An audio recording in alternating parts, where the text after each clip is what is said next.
Have you ever wondered what games you should keep or you should lose? Find out here at Purge Reviews. This review is going to be a little bit different than normal review I do because Bear Valley decided to give me a 40-page rulebook. Yes, 40 pages. And this thing is humongous for what is, in essence, a pressure luck, very simple filler game. And I'll be very honest, I'm not 100% sure that I got all of the rules correct. Maybe. I don't know. I mean, when you're playing this, there are so many little things that can go wrong. But at the core, you're going to be taking these cards and you're going to be building paths with them, you see? And these paths you set up will dictate whether you can move or not. So you don't actually move on a turn. Instead, you will kind of count up, flip over a random card. If it fits and the number of exits is okay, then you're able to move. And you can either stop and move there or you can keep moving. There's some really weird rules like these bear cards that you have.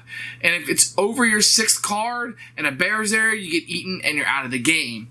There's all kinds of different cards. Here's a gold card you can have, and here's a bridge card that you have. So there's little things that can go on, and it's really neat, but it gets a little complex, especially when the advanced rules, and every character not only has a good thing, but they're going to have a negative effect also. So you'll have these cards that will be a character that will be a different color, and they'll have a positive and a negative effect. So there's a lot of things just kind of moving around, which is okay in most games, but this game is so light at its heart that the complexity that's added to it is unwarranted and just kind of complicates things more.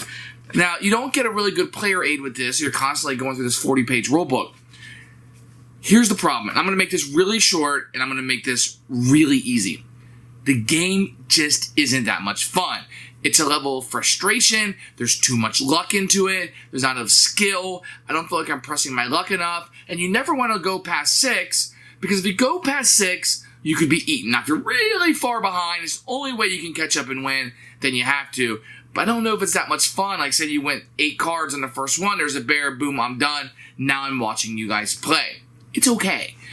There's so many pressure luck games on the market.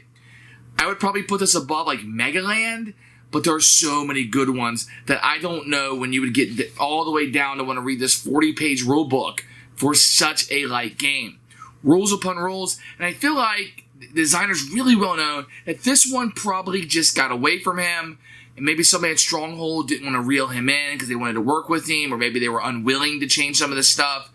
But it did not turn out to be a very good game. It's probably my least favorite Stronghold game. It's definitely the worst game by Carl Chuddick. There's nothing positive I can say about it. This is one you will absolutely, absolutely want to skip. Please, please, please, please try this one before you buy it. I hated this game with a passion. Oh yeah. Couldn't stand anything about it. And that's your real review. Absolute purge for me, and one I do not recommend for you at all.